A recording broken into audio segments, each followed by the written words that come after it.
This episode of Ghoulish is brought to you by what the hell is that? Oh my god!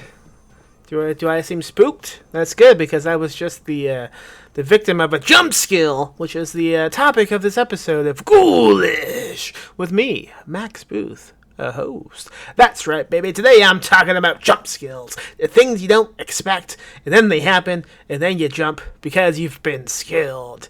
Yeah! And talking about me, no, not about me, talking about jump skills, with me is John C. Fostel, a man who lives in Brooklyn. He's written books.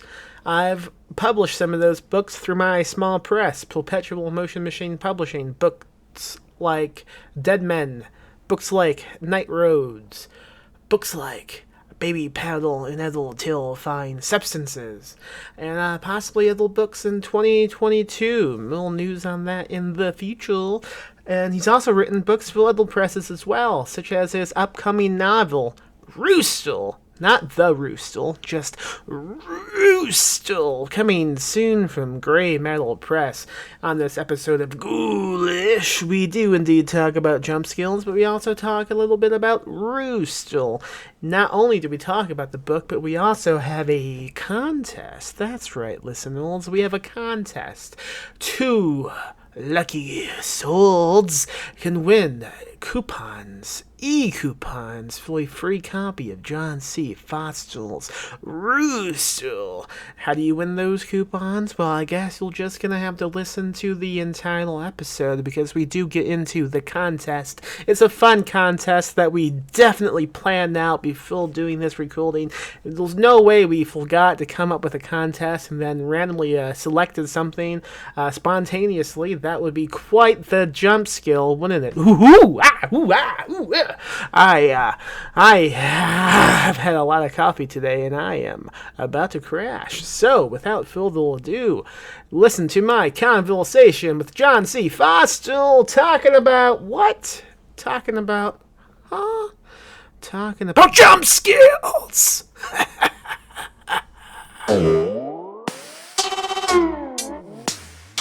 What is a jump skill? I think a jump scare is, well, it's literally designed to make you jump, and it's something that startles you into fear, as opposed to sort of like a slow build of dread, or the build of tension. Yeah, I think that's a good way to describe it. I was trying to think of how I would describe it, and I thought, well, I'll just ask John instead.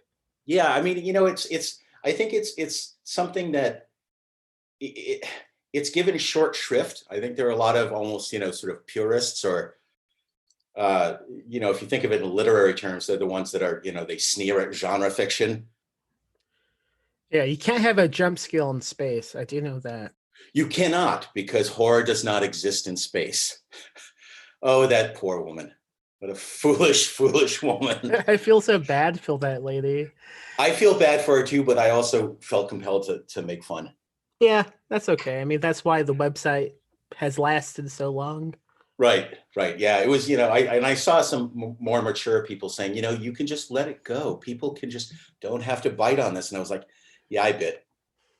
I think it was so dumb. I think with me, it's like I logged on already too late, and I saw so many people just saying things about it, and I thought, this is exhausting. I can't do this anymore. I can't get into these damn bad opinions every day, because it seems like every single day you wake up and there's like a new main bad opinion, and we all have to weigh in, and I just can't do it anymore. I often ignore them, but also she was sort of like, I went to her her profile and was looking, and she was doubling down, and there was something where she's like, I'm fuming about this. And I was like, oh, sister, you're just pouring gasoline on the fire. Laugh it off. I did click on the profile and someone was like, oh, so it's Galaxy Quest, not science fiction. And the response she put was really funny. It made me I didn't laugh. see it. She wrote, what is Galaxy Quest? Oh my fucking God. I honestly, I think it was a joke response because she knew it would piss the guy off. And it was beautiful. What is Galaxy Quest? This is sort of like the guy the other day that Brian Keene shared an opinion of. I think it was like Train to Busan Peninsula. And the guy jumped, sort of, he didn't jump on it, but he was just sort of a sneering dick, about it not being a good zombie movie. And he had no idea who Brian Keene was. And people were pointing it out. And then he was getting upset because I was bored. And so I went to his page and he was like, oh, people are getting all upset because I don't know who Brian Keene was, which means I can't be a zombie fan. It's like, well, you're kind of an idiot. You're just digging yourself in deeper. Have you ever been on the other side of something like that? Have you ever tweeted or Facebooked something that you regretted after so many people like piled up on you? No, I have occasionally misfired, but never to the group wrath. Yeah. I'm trying to think if I have, but I think I usually have the right instinct to immediately delete after I post it. I do that a lot. I'll tweet something. I go, I don't want to listen to these replies. Delete.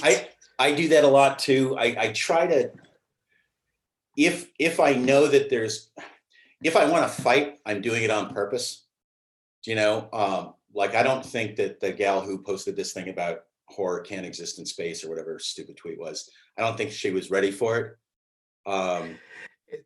It's odd, like what can get picked up in the fucking nothingness of Twitter and just becomes like a spotlight.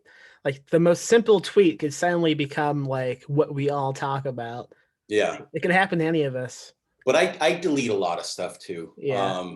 And also a lot of stuff, like if it's a more serious tweet and I'm just like, you know what, I just can't deal with the heaviness of this issue right now or something. But I try to, again, if I'm going after something, I do it with intent and I'm ready.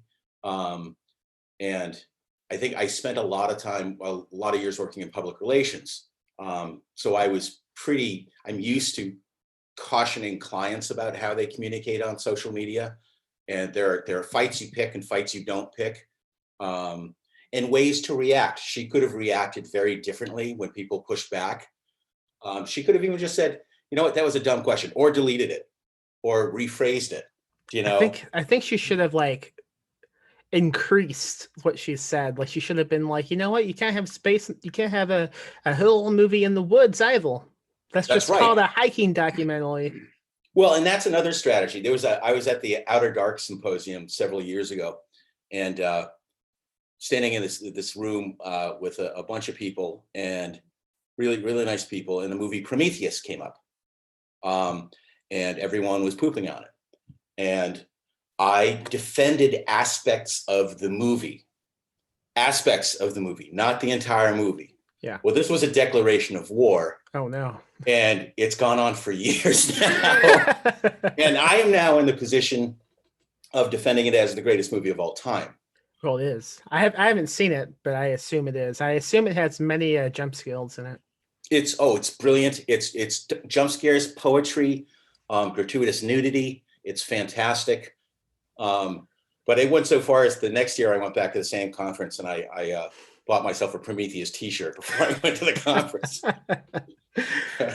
Something kind of similar happened to me a while back. I write for a website called Lit Reactor, and I wrote this list of every Stephen King book summarized in like the length of a tweet. And I thought it would be funny if, like, halfway through it, I randomly had Odd Thomas by Dean Koontz listed. Oh shit! Yeah, and you crossed the line. And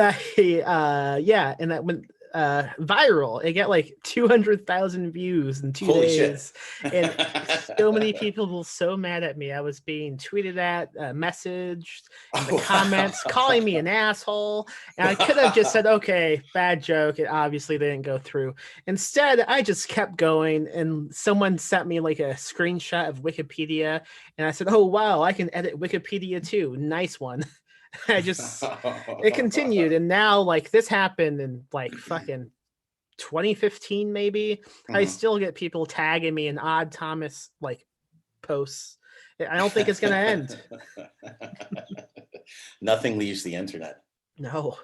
Anyway, Dean Koontz is a big fan of jump skills, I'm told, but I'm not allowed to tell you anything else about what he's told me about jump skills. Why did you pick jump skills as a topic? I picked them because uh, so many of my friends dismiss them as sort of cheap and indicative of a bad film, and I don't think that's correct at all. I think that there are very sophisticated horror movies, like if you think about like The Changeling with George C. Scott or something like that, which isn't going to be really about jump scares. Uh, but even a movie like The Exorcist has a couple moments where they're actually almost subliminal, where you'll see like a quick flash of Pazuzu's face, like there's a scene where she's walking by like the oven. It's sort of dark in the kitchen. You just see a quick flash. Now, correct me if I'm wrong, because I have not seen the original in a long time. And I kind of want to revisit it. I've been wanting to. But on those like specific moments, is it quiet or do they do like a skilly music cue? It's quiet. It's very, you Okay, can miss it. Yeah. good. Because one thing I wanted to bring up on this episode is I like jump scares to a point, and that point is I stop liking them when they have those really loud music cues that almost like make me just like go paralyzed for a moment because they just it's almost like when you're driving a car and you think you're about to get into a wreck and everything just kind of freezes. I had that same reaction to certain jump scares with the loud music cues, and those are what I do not like.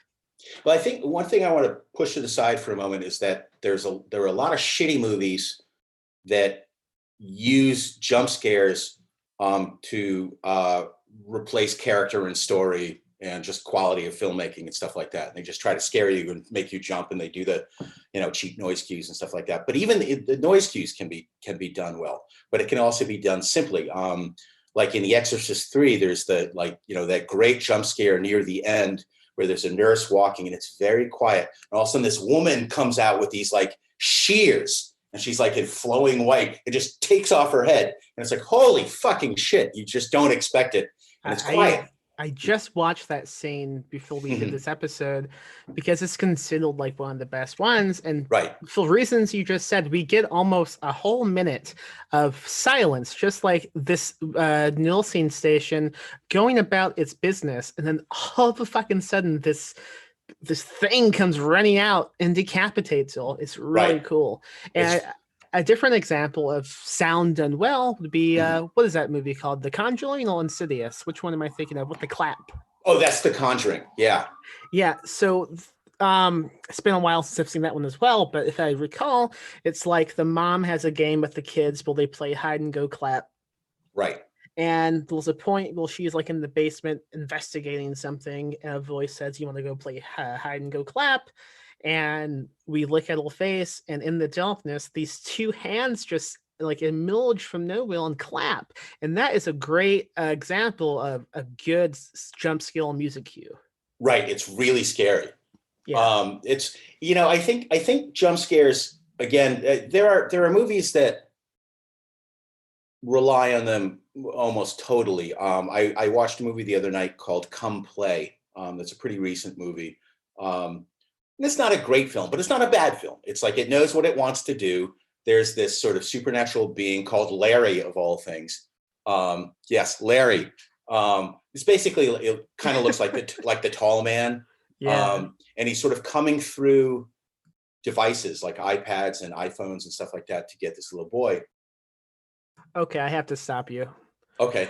When you say he's coming through devices, like are we talking like the kid from The Ring, like he's crawling out of the screen? What's Uh, happening? if eventually he's building up his power, but we never see him crawl out like the little girl in the ring. He's just sort of like in the room all of a sudden. But this was a movie that was all about the jump scares, and it did them in the very traditional manner. It's like the rule of three. We know something's coming. The music is starting to maybe build, and we know something, and so we pan this way, and then we pan this way, and then with the tension's building, we pan this way, and there it is. Yeah. And Well, but sometimes they might trick you and they'll be like, oh, it's just a cat in a closet. And then you turn around and then right, it's the real and thing. It's always a and goddamn those are right, cat. fucking cats. But and those are kind of the standard things, and it was done well enough that I was having a great time, and I get all excited like a little kid, and then I jump and I kick the coffee table and I scare Linda, so she jumps. Um, but the The domino domino effect. effect. But when pandemic started 300 years ago, uh, there was an Australian group that put together a film called Host. Did you see that? It was over Zoom. I did see the host, yes. Yeah, and that they're doing a seance over Zoom. And it was this sort of brilliant use of this technology that all of a sudden we're all using. And slight spoiler, but near the end, two of them have managed to get together actually in real life, and all their friends have been killed. And there's a scene they're trying to, like, I think, leave the apartment or something like that, except they know the thing is in there. And you think rule of three. So there are three different beats where something could happen. And you're like, okay, it's going to happen now. Nothing happens. And I think they went up to like 8 fucking beats or something like that. The tension, it was like, the Jack in the Box cranked so tight. And by the time it happened, my head was ready to pop off, because it's like, you fucking know it's coming. You're like, how long are they going to make us wait? It's gotta happen eventually. Yeah. My only again, I think I'm gonna spoil the rest of Host because I liked Yeah. some of the movie. I think it was done pretty well. My beef with almost all found footage movies is how can you make a found footage movie? Well, they don't all die at the end. That seems to always be the ending. Why would you? I mean, let's just kill them. Excess population. Oh shit. But they, no, I mean, I think, but it wouldn't be found footage then. I mean, they could mail it. Then it's mailed footage. The subgenre of mailed footage. Do we need movies. any more mail footage these days? Right. That sounds like we're going in a whole different direction. There's a great example of a movie that doesn't rely on jump scares, but there was a jump scare that scared the fuck out of me when I was a little kid. American Werewolf in London. And there's a scene where he's in the hospital, after they've been attacked on the moors, and he's having a nightmare. And all of a sudden he looks at the screen and his face is gone, like, demonic and fangs and stuff like that. And when that movie was in theaters, I was babysitting for these people. And I was like, I don't even think I was a freshman yet. So it was probably middle school. I was babysitting for these kids. And I'm sitting downstairs, and that commercial came on, and the demon face, scary monster face, startled the shit out of me so bad that I made their cat, this long-haired cat, come over and sit on my lap until the parents got home. And I'm allergic to cats. Oh no. And so by the time they came home, I was all like red-faced and puffy-eyed, and my nose is running and all that. But I was not letting that cat go anywhere, because they scared the crap out of me. I thought you were going to talk about the little dream sequence with the Nazis, like The Nazi pigman guys. Yeah, is that even Yeah. a jump scale? I don't know, but it's frightening. Yeah, it's very strange. But yeah, I mean, I think there are filmmakers like James Wan, who did the Conjuring, and also Insidious, which you mentioned. Insidious uses jump scares really well, but they're built. It's a film that's built to use jump scares, but all the elements are also really good. So it's a good movie that uses jump scares well, as opposed to a shitty movie that's trying to hide the fact that it's shitty by making you jump. We I don't know if you watched the link I sent you before we did this. I sent you a link. I watched it. It was like, who the most creative jump skills in movie history. And the guy talking, he raised a good point about how jump skills, the best ones, use like the actual movie instead of just being random. Like it looks within the movie's universe. And Right. the example I'm thinking of now is Candyman. The whole Mhm. thing, how like we get the audience is they get used to Candyman showing up in reflections. So Right. at one point, the main girl, she opens up the medicine cabinet and she like stops because she knows like if I close this, he might be in the fucking reflection. So she Right. films around to make sure he's not around, and suddenly his fucking hook just comes through the wall, and that is Yeah. a great example of using a jump scale in a creative way that we won't expect. Yeah. If they do it well, they're sort of training the audience. These are the rules, and then they can alternate between following the rules and then breaking the rules occasionally to startle you. And as long as they do it in a way that still seems legit, not like just cheating, because that scene doesn't seem like cheating, you know. And again, it's one of those things, we know something bad is going to happen. It just doesn't come from the direction we think it's going to come, which is kind of great. My favorite like moments in any of these movies, it isn't always even a jump scale, but sometimes it is when something's really quiet and then something spooky happens, but the sound doesn't really adjust at all. And I think Mhm. a great example is It Follows with the tall man, because that's what makes it so creepy. I think for those who need like to be refreshed on the scene, it's when she feels like gets infected with the fucking STD that she has, and Right. she's in the bedroom with her friends, and they hear a noise and they open it, and this strangely tall man just like walks down the hallway.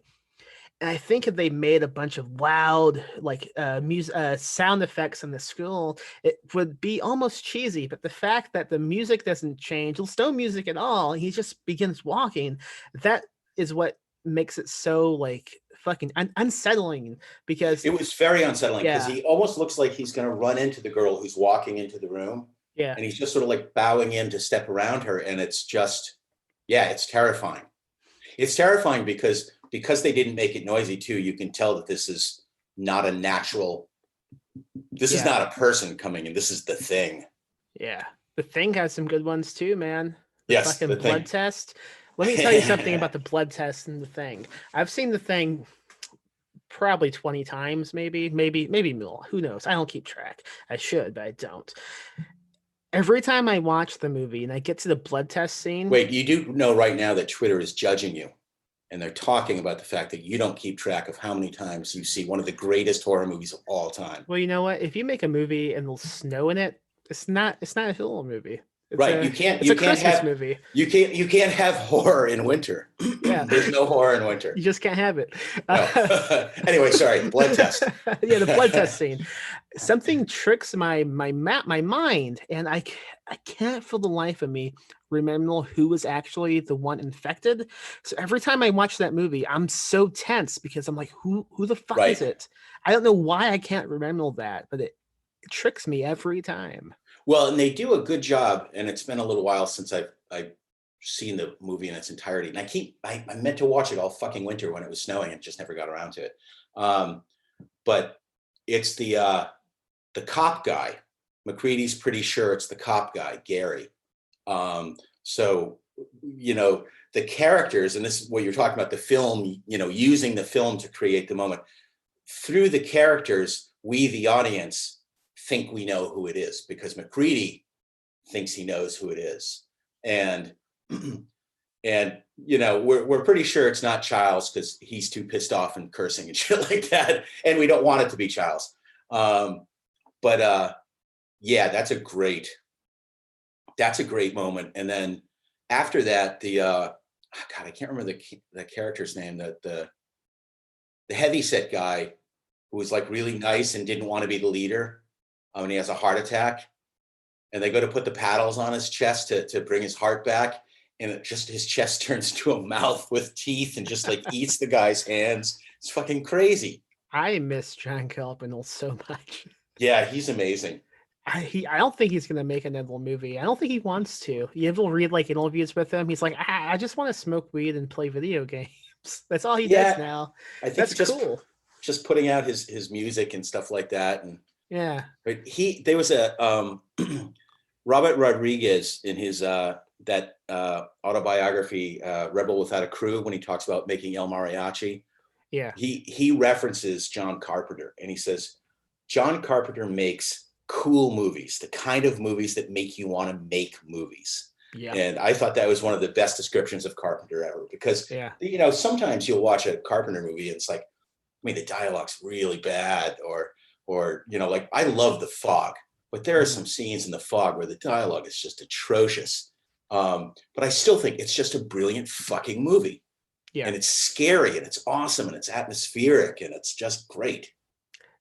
That's reminded me of a jump scare in a different one of his movies that I've always loved, like since a kid. Is something I've talked about with my siblings because it's always affected us, and that's in The Mouth of Madness. Mm-hmm. When what the hell is his name? The main dude. What's the actor's name? Sam Neill. Yeah. He's driving late at night and he sees like a kid on a bicycle, I think. Right. Riding one way, and then the jump scare happens because he continues driving and then sees the kid again coming the same fucking way, and that is terrifying. And there's no like loud abrupt honking noise or anything that most directors would have used. It's just it's assuming the audience is smart enough to be paying attention. Right. And then eventually the kid rides by and he's like an old man. Yeah. On the bike. Well, actually, that's another one where they use sound well, because I think that he's got. Remember how like when you were a kid and you put a playing card in your spokes, it would go tick tick tick tick tick. Yes. And so it's like ticking as the kid rides. You know, it's funny. I tried to do that one time as a kid because I've seen it happen in movies. And I couldn't figure it out, and they just kept falling. I thought, it's not a real thing kids do. I don't think. We did it, but. I don't know. For all I know, my dad could have done it. I was not the most capable kid. No, neither was I, and I still am not. Yeah, I'm still not a capable kid. I need a lot of help getting Zoom going. I was too confused. At this point, I just defer to Linda. Yeah, Linda, I don't know how to do this. Oh, I'll show you. Okay, good. I also am constantly asking, well, not Linda, but the woman I live with, to help me on anything. I was going to say technological wise, but anything wise. Really anything, yeah. I don't know how to do anything. She's really smart about all topics. And I don't know how she became smart like that, but she is. I don't know what to do. Do you go to school? No, you just be thankful. Yeah. I'll think of things like, because I tend to just not being very smart and also not capable, but I still will just like start to do something without giving it a lot of thought. Like, I'll start to walk to the post office. I haven't been there in a couple of years to this particular post office. And I realized I should have asked Linda, when I get to Broadway, do I turn right or left? And because she would know. And for me, I'm just guessing. I guessed right, but it was good. I recall one time I was driving home from Dallas, like at 1 a.m., and the highway was shut down for construction, and my GPS wouldn't pick up the signal. Like I couldn't get a signal to get a rerouted direction. So I called my wife up. I was like, "Help! It's 1 a.m. I don't know who I am." And she's like, "What are you talking about? How am I going to help you?" I'm like, "I don't know. Help!" And she managed to like ask me questions about my surroundings, looked it up on the laptop, and guided me to a safe place. That's amazing. Yeah. And lucky for you, otherwise you'd be like, skinned and hanging inside a rest stop bathroom somewhere. It was quite terrifying because it took me like into the middle of the fucking country of Central Texas, and the roads will not even wide enough for one vehicle, and like you're driving really fast, and there's like just cows hanging out on the side, like no fence at all. Right. And at one point I thought, okay, I see the highway, and I began going on to the entrance entrance ramp, I think it's called. On And ramp. on ramp, yeah. And Yeah. I stopped because I realized the on ramp wasn't built yet, and it just went into a ditch, and there was no Geez. signs. I was like, holy fuck! I thought I was in a night mill.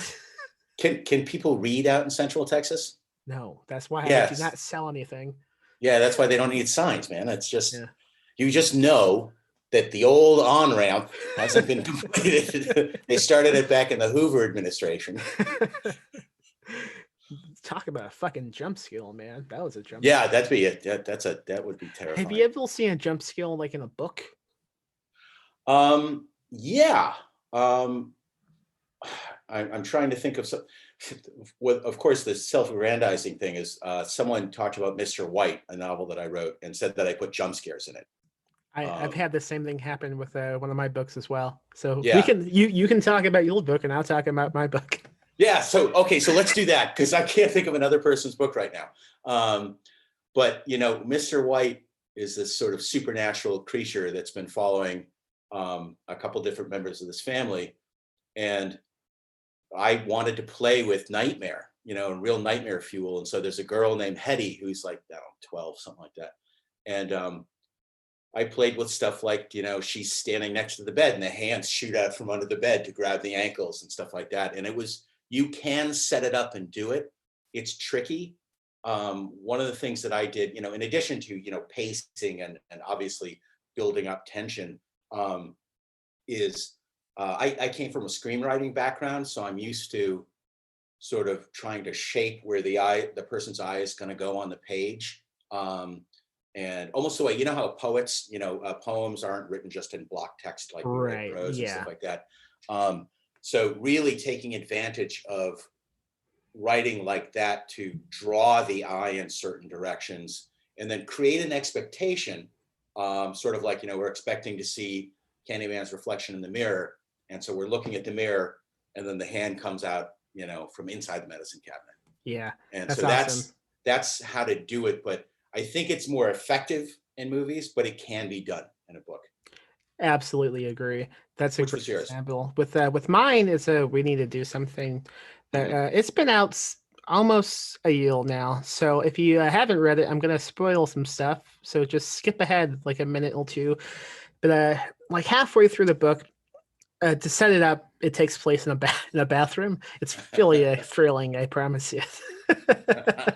There's a lot in the bathroom, and at one point, a dog gets into the house, and it's on the opposite side of the door because the whole roof beyond the bathroom has been caved in. So it's possible a dog or anything else could have gotten in. And the kid, who's like 7, 8, he gets excited because at this point he's a half like starved to death, and he's a little bit delirious, and he begins thinking it is Spot, the dog they used to have that his family told him ran away, even though in reality that dog died and they buried it in the backyard. So the kid gets really excited. It's a dog. He sticks his hand through and it begins licking him, and like getting the dog's also excited. And then the rest of the family is like, holy shit, it is a dog. And they're all like just having this moment of family joy, like, oh wow, we have this dog now. And as I know, as like in the audience is going to be thinking, okay, this dog is going to bite the kid or something. But what happens instead is the boy is like, oh, who's a good boy? Who's a good boy? And suddenly the dog says, I'm a good boy. Fuck me. Yeah. I'm bringing this up because the guy who directed the film adaptation, Sean O'Grady, he texted me after he read that scene, and he said, that is the first time I've ever witnessed a jump scare in a book before. Yeah, so it can happen. Right. Yeah, it's trickier. It's trickier, but it can be done. One thing, I think this was in one of the clip sequences that we were looking at. But it goes to a genre that does jump scares well, and that's fast zombie movies. Oh yeah. And Wreck. Have you seen Wreck? I saw it a long time ago. I don't remember a lot about it. I saw the clip that you're talking about that was in that video. Right. I didn't respond well to that one. I thought it was too loud. Yeah. Well, and it's not a quiet movie, because the action is very staccato. But for people that don't know what rec is, it's basically there's a TV reporter is at a fire station, and she goes with them with her camera when they answer a call, and they end up in this apartment building, and uh, once they get inside, they discover that like all these like military people and cops have surrounded the building and quarantined the building, and they can't get out. They're not allowed out, and they don't understand why. Well, it turns out that because everyone in the building has been infected and become zombies. Did And the they fast, did they remake this under the name Quarantine? I think it was Quarantine. Yeah, there's an American remake. It was the actress who's in Dexter. Okay. I And think maybe that's what I saw, and maybe that's why I don't have fond memories of it. Maybe I haven't seen the original. I thought the remake was pretty good, but the original is really, really good. And Yeah. it's fast and it's intense and it's loud. And also, I mean, you're like, in a cramped, Spanish apartment hallway firing a gun or something like that. So it's really Yeah. loud. I love Um, cramped settings, like going away from like the whole genre, like The Raid. Have you seen The Raid? I love The Raid. I I love that. I fucking love love that. that confined setting so Right. much. Yeah, and it goes really well with the silat, the style of fighting Yeah. that they use, because Yeah. it's all like tight elbows and popping and stuff, and Fuck. I might rewatch that tonight, man. it's so good. I haven't seen it in a while. I will just throw that on and just like watch part of it, and then like 20 minutes later, turn it off because I have to do something. But I just want to get pumped for a little bit and watch some fights. Did you see his movie Apostle? I did. Yeah, he does pretty good stuff in the horror genre. I like that movie a lot. Yeah, that's where he goes out to the Welsh Island, right? Yeah. Yeah. I liked it. It was grim. You should know a lot about Strange Islands, huh? Yeah. I find them fascinating and terrifying. Maybe we need to do a different episode about spooky islands so we can talk Ooh, about the Isle. Yeah, we could do that. let's what do people say? Put a pin in it and we'll do that one Let, separately. let's put a pin in it. I'm working on a spooky mystery sort of horror thing now that it's kind of on an island. It's only like 30 yards offshore, so it's not the same thing. But it's called Spite House, and it's about a house that's just basically on this rock that's right offshore. But it's just terrifying because you're trapped. So talking about real life jump scares, Yeah. and connect the actress who's in the American remake was also in the Exorcism of Emily Rose. Okay. Which is a really good movie. I've seen that, yeah. Yeah, and not a jump scary movie. But I saw it in a matinee in New Hampshire. And I walked into it had just started, so the theater was dark as hell. It's pitch black. And it looks like it's empty. And so I, walk 2/3 of the way up and I sort of make my way towards the middle. And I sit down, I've got my Coke and my popcorn, and I'm sitting there and the movie's going, and the screen gets a little brighter. And I look over and I realize that one seat away is an old woman, the only other person in the theater. This is like, a couple hundred seats in this theater. And I sat down right next to her. And I got up and moved, but I don't know who was more scared. I have a spooky movie theater experience. The first movie I ever saw with the woman I live with, we went and saw a movie called Contagion. Yes. It was a late night showing. It was super late. The theater was empty, and it's just the two of us, and we're sitting. And then a man comes in and sits down right behind us, Jesus. who was really obviously sick with something because he kept coughing the whole time. You imagine that nowadays? You would die. You would have to drag them outside and beat them up. That's right. Yeah, when the pandemic started, I remember a friend of mine works with infectious diseases at NYU Langone. He's one of the guys that puts on the puffy air suits with the hoses and shit like that. And he put out a Facebook message. It's like, don't watch Contagion. So of course we watched Contagion. I watched it 2 times in 1 week. Did you? Mostly I watched it because the kids who live in this house, one of them is an old teenager, and she was not taking any of this seriously. So I thought, let's make her watch Contagion. Oh, geez, yeah, that'll do it. It did the trick. I was amazed at how much terminology we already knew when we watched the movie, and I was like, oh, Jesus, the world has changed.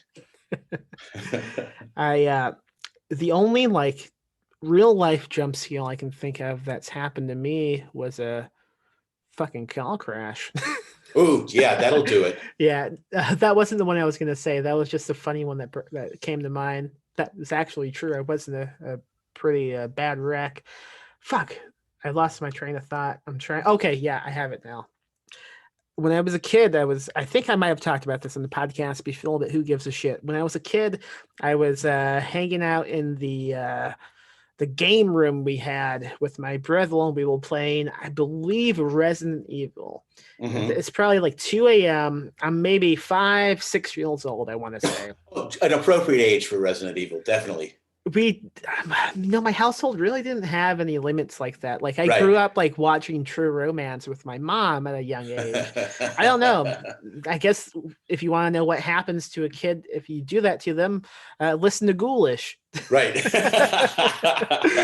I might have been old. Well, I mean, I don't know. Like you will like listen to someone who's like, "Oh yeah, well when I was 7, this happened." And you think, "How the fuck do you know what age you will?" I don't know how old I was when anything happened. It's all pretty vague back then, but I was way too much of a fraidy cat before like middle school to watch shit like that or play shit like that. Okay. Anyway, I'm young. I'm young. He's 10 years older than I am, so he's a teen, and it's late. We have no lights on. We have pizza probably. We're playing this game. Well, I'm watching him play. I'm not playing it. Right. And there's a noise outside. Now, to set this up, the room we were in, to the left we have 2 windows, and right outside those windows we have trash cans and then a long driveway, so you could easily crawl out of that window and step onto the driveway. It's a low house, right? And we have right now, obviously we have blinds on the windows so we can't see, but there's a noise going on. And also we have the windows open because we didn't have AC or anything like that. So my brother says, "Go check that out. I can't pause it right now." So I go, "Okay."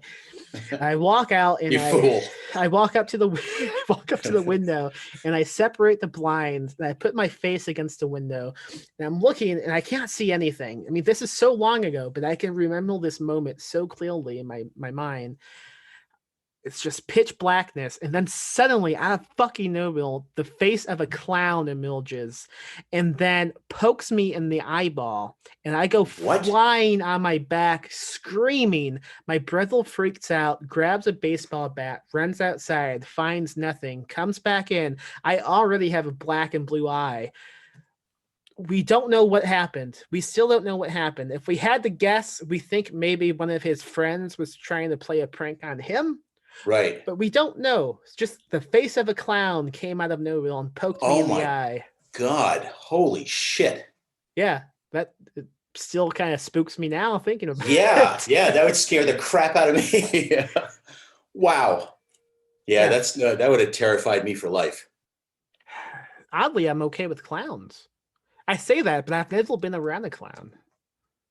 Like, do you socialize with clowns? No, I think it's called coulrophobia.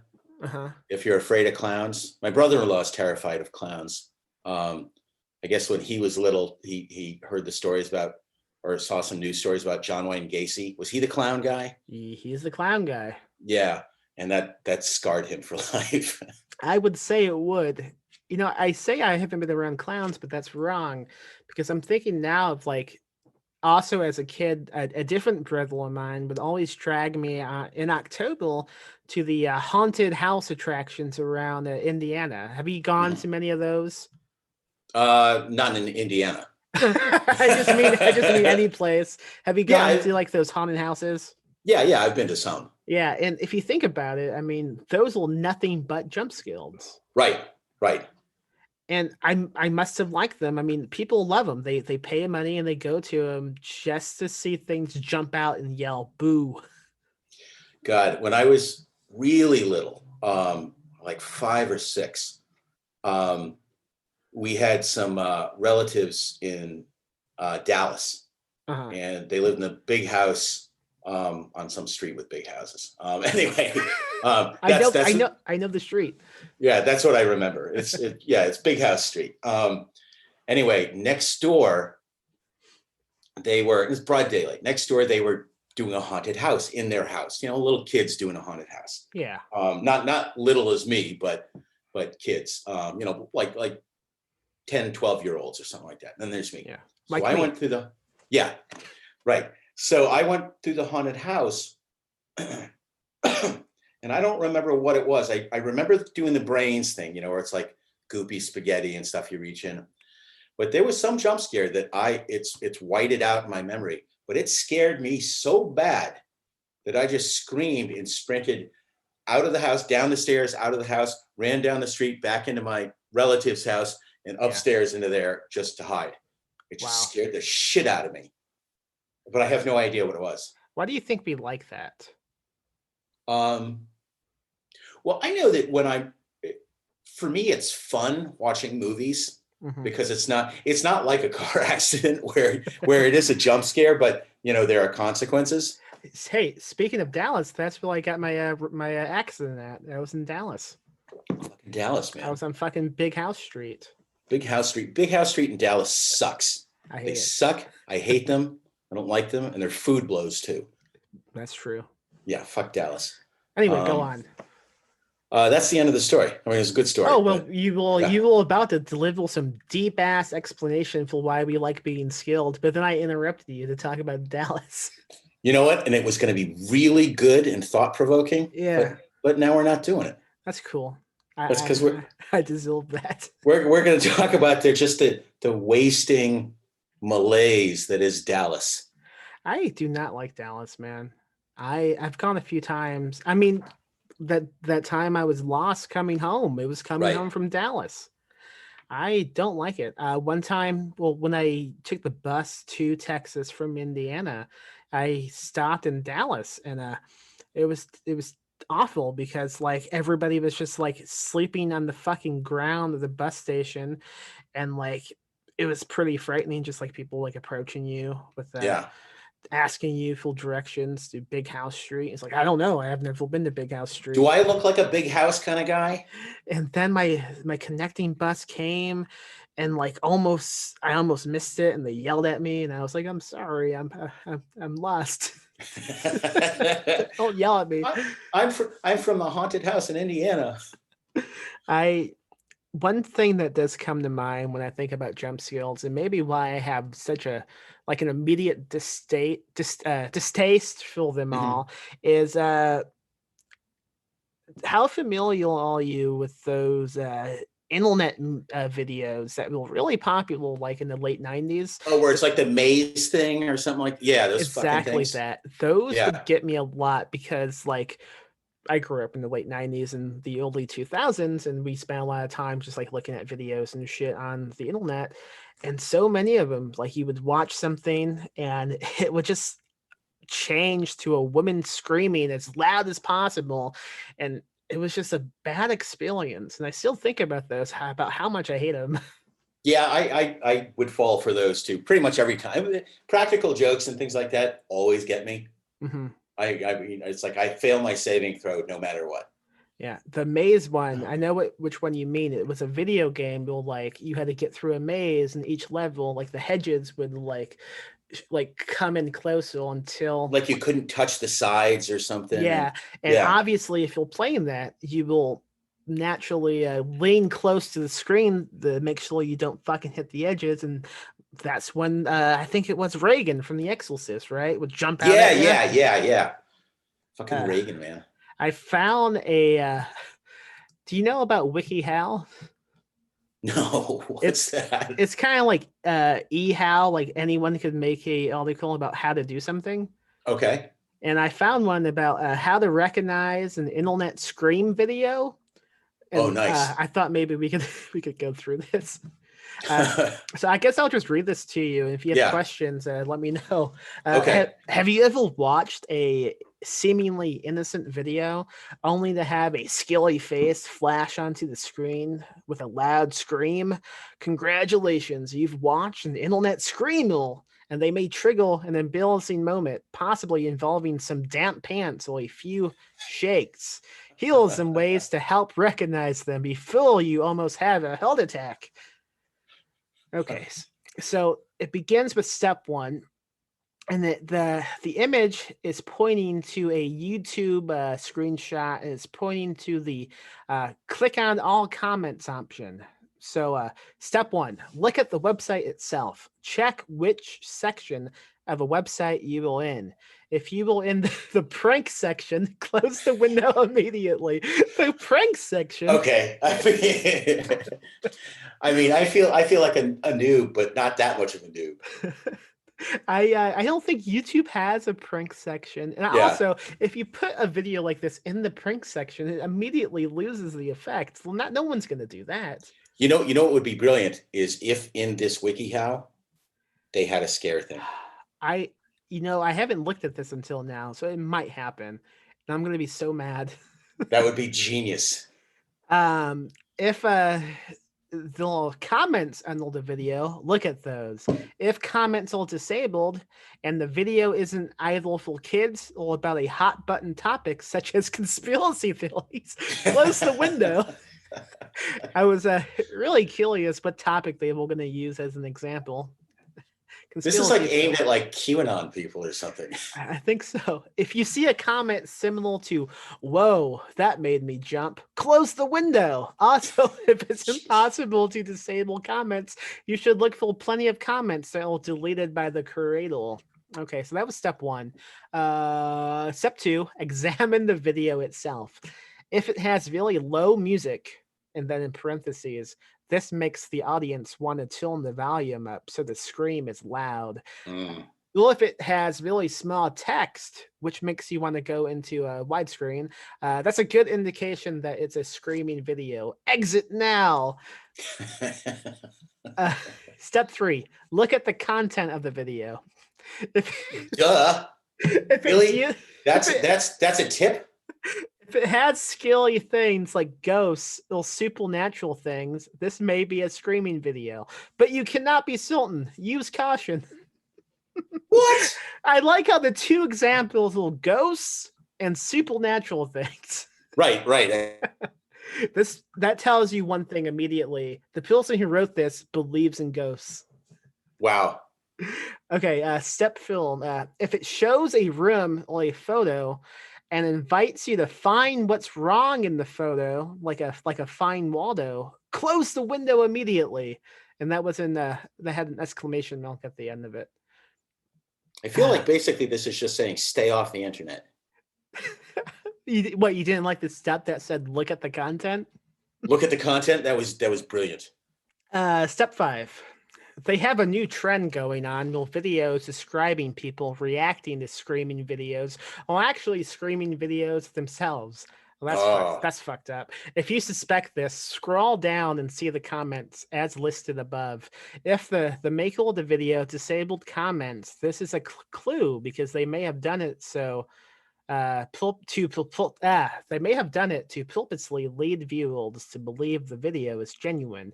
To check if that's why they've disabled the comments, scroll down just enough to see the video time so you don't see the video itself. I feel like they want to tell us to like have a blindfold on as we do this. Yeah.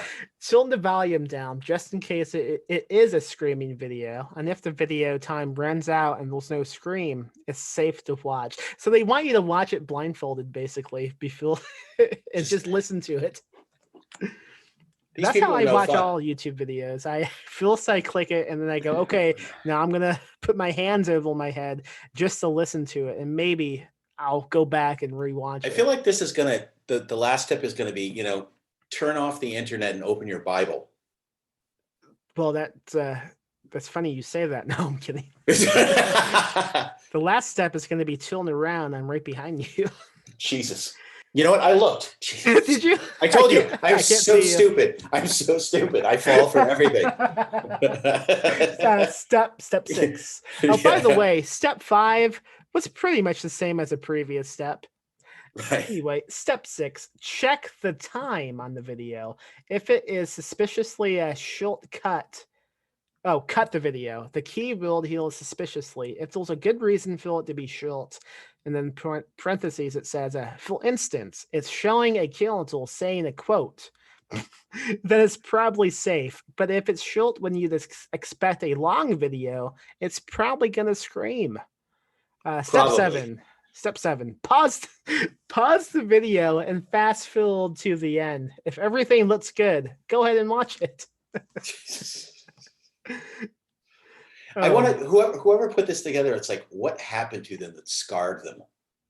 I don't know, but I just discovered this article is not done because after they have the steps, they have a page called tips. So I guess I will read you the tips. Please, I need to know this. If the face pops up and it says "Gotcha," there's a risk that the screaming will pop up again and skill you twice. Is that what they say? Do they say "Gotcha"? All I know is the screaming, and then I'm swearing. If a video looks suspicious, don't watch it. Jesus. If your friends watch a YouTube video with you and they stand behind you and they are laughing and chuckling while you watch it, exit immediately. Do they mean exit YouTube or exit the room? Exit the friendship, because if they're just standing behind you and laughing at you, yeah, this is not it's a toxic relationship. If there is a skilly face, don't watch.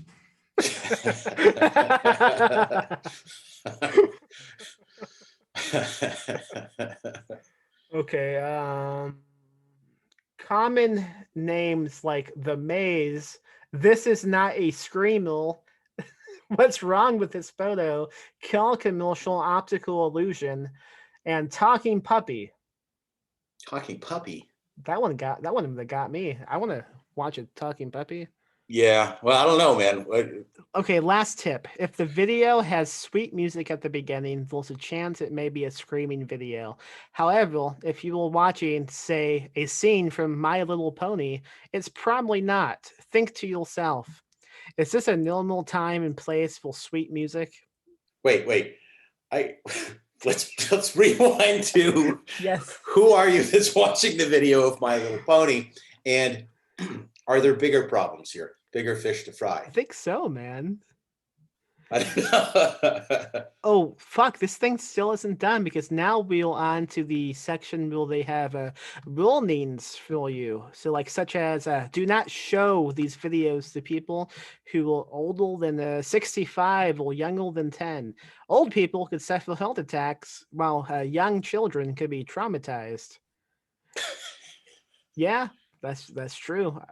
If a video says "look closely," the skilly face is imminent. Get away from the computer. Get away from the computer. Like, plug your ears and close your eyes, and do not obey it. And close the window. Stop, drop, and roll. I feel like what they want you to do is to just fucking jump out the window the moment you think it's suspicious, or just like throw the table over and on top of the computer. If you on YouTube and you find a random comment with a link to something like skillyandfun.com, don't click that link. Good advice. Okay, is that it? If you were sitting at a desk, push your seat out from under the table so that if the skilly face pops up, you can get away fast. It's not going to come out after you. That's all I have, man. Wow. Well, I feel prepared. Thank you. Yeah. I'm glad I didn't look at it. I didn't read any of it until now because I almost went through it to make sure it would be good.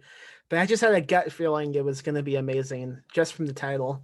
It's pretty amazing. I feel like it's aimed, like the audience is like someone who just arrived in the States from Borat's home village. Yeah. They're not familiar with YouTube and the internet. I can also imagine like someone say like in Texas who doesn't do much internet stuff like seeing one of those and immediately just like shooting his computer with his gun. Oh yeah, Yeah. that's Okay, let's talk about this new book before you go. yeah. Okay. Is it called The Rooster? It's called just Rooster. Oh, No the yeah, that's right. excuse me. That's and it's my first crime novel. I've worked a lot of crime and noir into my horror in the past, as you know. But this one is a story that actually started, uh, a couple decades ago in Los Angeles, and it's when Alice in Chains, when the song Rooster first hit the airwaves, and I remember I'm whipping down the road, my windows are open because I don't think I had AC in my car, so I couldn't really hear all the lyrics, so I didn't know what the song was about. I just heard this incredible music, and then the refrain, yeah, they've come to snuff the rooster, he ain't never gonna die, and I had a picture in my head, and I can still see it to this day. And at the time, I was trying to learn how to write screenplays, and because Well, before you continue, yeah. can you say what that was that you saw, or would that spoil the book? Oh no, it's just I had an image of this guy sort of in a long coat, just walking, sort of like, guns in either hands and just bodies, all around him, and he was just, you couldn't stop this guy, and um, I was trying to learn how to write screenplays at the time, and I had written two totally derivative pieces of shit, and this was the first one. I decided, you know what, fuck it, I'm just going to let it rip. I'm not worrying about what the Hollywood Reporter says people want, yada yada yada. And so I just wrote this balls to the wall story about a hitman, and the entire underworld, every organized crime outfit in the country is after him all at once, and he doesn't know why. And um, and it was just sex and violence and all sorts of stuff. And I got my first agent with that. My first Hollywood agent. It was a decent sized agency too. And I'm terrified. I go into this meeting. I'm a fucking punk ass bitch, and I'm scared. And this agent, whose name was Frank Williger, who sadly is no longer with us, was a very nice guy. And he walks in, and the first words my first agent said to me was not hello, not hi, I'm Frank. It was, you're sick. And then I knew I was home. Yes. But the at the time, the people that were representing me, I think everyone wanted me to, write the next, sequel of The Crow, or how about Jurassic Park? And I was like, no, that's not what I do. And so I ended up tabling it. And when I started in New York here writing novels back in 08, and you published my first, Dead Men. Yeah. And I still had the screenplay for Rooster, but by that point I was a very different person, and learned a lot more stuff. And when I sat down to adapt it, it became a very different, much more sophisticated story. And also, I've always loved New York City. It's my favorite place, even when I lived in Boston or Los Angeles or whatever. Now that I lived in New York City, I really wrote it in a lot of ways as sort of this, dark love song to the city. So it just really grooved on the vibe of the city. But the basic premise of the story is the same. That this hitman who in this version is really, he's kind of broken down. He's got PTSD. He's an alcoholic, and a lifetime of doing what he does has really fucked him up. And all of a sudden, everyone is trying to kill him, and he's on the run, trying to figure out what's going on. And I'm really excited about it. I'm really happy about it. That sounds like just I don't know if anyone said this to you, but it sounds like a classic John Foster opening. And by that, I mean, what I really like about your writing is you don't really give a shit about explaining things to the readers. Like, you don't hold them by the hand. Like, Dead Man begins the same way. Everything you write, you only give just enough information to keep the reader wanting to keep going. And that sounds exactly like a new example of that same thing. I assume I'm right. Like, I assume explain it on page 2. No, it's definitely not, and that's always something that I struggle with, finding the balance, because I like, as a reader, I like to figure things out. Mm-hmm. As long as, if the information is there, I'll find it. Yeah. And with a story like Rooster or Dead Men, these are very kinetic, propulsive stories. Yeah. And so you can't spend a lot of time, waiting things down. And I just fucking hate exposition anyway. Yeah. And so we'll learn as we go. I assume that comes from your background in screenwriting too, because you really have to learn like, okay, no exposition. You only have like 95 pages. Right. Well, yeah, you've got a very short amount of time. And I'm still a big fan of the screenwriting rule, start late and leave early when you're writing a scene. We don't need to start when you're, walking up the stairs into the office. Start when you're sitting down and, the receptionist is setting a glass of water on the table for you. We can assume that you've walked into the building and all that sort of shit and asked for some water and all that. Yeah, that's one of the biggest notes I give, like when I edit fiction, is like, well, do we need to say this guy just got dressed and walked to his vehicle and drove across town? Or can we just cut to him across town? Right. Obviously, he's getting dressed. I mean, it would be more crucial to discuss it if he didn't get dressed. Then talk about that. If he just is walking down the street naked, I want to know about that. But if not, anyone reading is going to assume that's what happened. Right. There's Elmore Leonard is one of my favorite writers ever. And I think has had a tremendous influence on me and a bazillion writers all over the world because he's so good. But he had a book on, it was like 12 rules of writing or something like that. And one of them was skip the hoopty-doodle. Yes, I think it's skip the stuff. Now I can't think of it, but yeah, I can't remember the exact quote, but it's like skip the stuff you usually skip. Right, exactly. It's the boring stuff that if you're, you don't need it. We can figure it out. We can figure out that, you got your keys, and then we show you across town. We know you got across town. I think that has to do maybe like you see people doing that a lot in fiction. I think a lot of it comes down to people watching too many movies and not reading enough books, because a lot of times in a movie you'll see the characters do shit like that, and most of the time it's because it looks cool like cinematically, but it's not the same thing in a book at all. Now when I will go against that is if I'm really trying to set like the flavor of a place, of a setting. So in Rooster, and sometimes there are real specific reasons also in terms of action or plot or something we need to follow him, but we'll see him changing trains on a platform and really, interacting with, the weird denizens of the subway and stuff like that, because it really sets tone. It's all about finding the right flow. I mean, if you need to stay in a place to avoid something seeming like disjointing, then keep going. Follow the groove. Follow the groove and don't follow like you being afraid the reader might be lost. Right. And I also, I think I write fairly lean in my rough draft anyway, but when I go through the bazillion drafts, before it's ready to be seen by people, I just keep tightening the screws and, sort of shaving away anything that I don't need. And that's not the only style. There are amazing writers who don't write that, who have a much more elaborate or Baroque style of writing and all that. But my style is not. And I like that really kinetic sort of feeling. I think if anyone listening to this is like grooving with what we're saying, absolutely seek out everything you have published.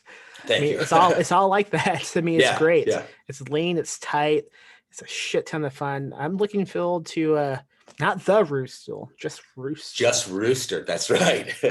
Folks listening should have seen John's face when I said John. I mean, when I said the Rooster, I thought he was going to attack me.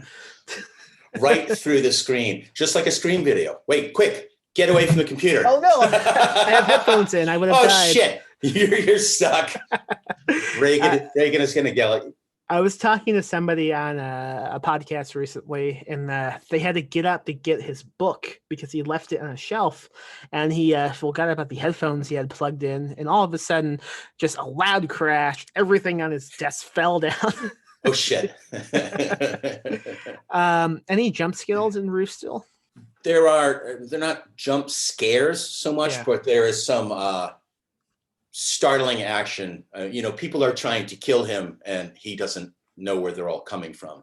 When does this book come out? July 20th. July 20th. Okay, and I believe we have some type of contest in play. Am I correct? We have two. We have e-coupons for two ebooks. Okay. So one per person that we can give out. How should we do that? I don't know.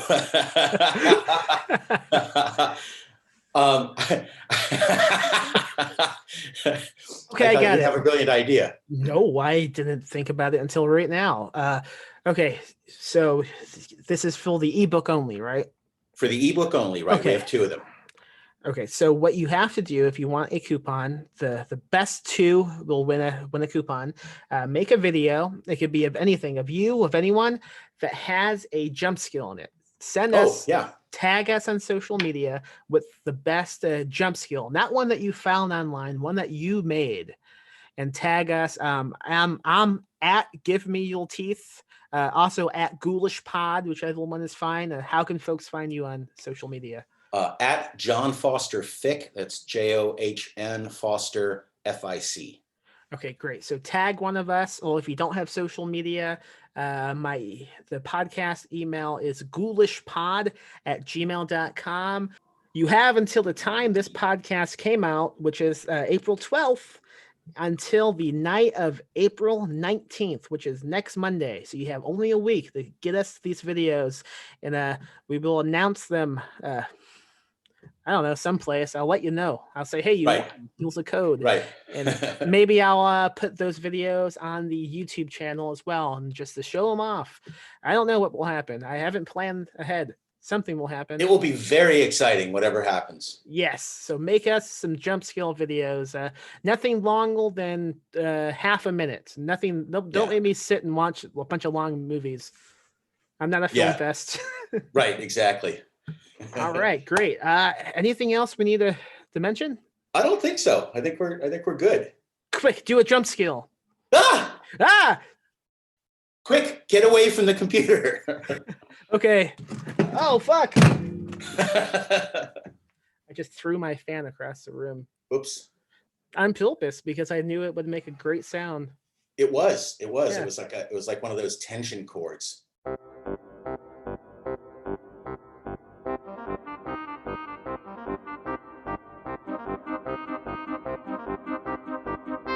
All right, that was John C. Foster talking about jump skills. Go pick up Rooster.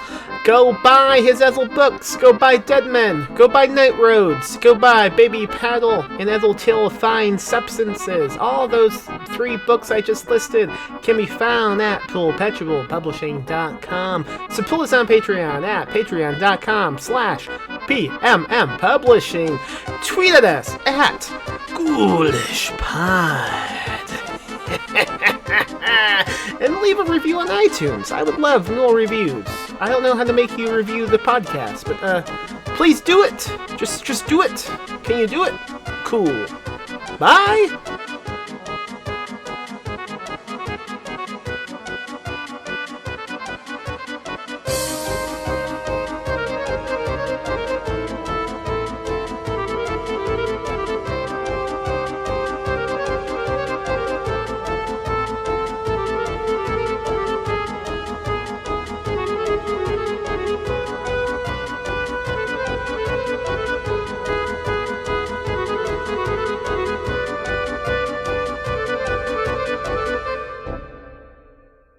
Live spooky, die spooky.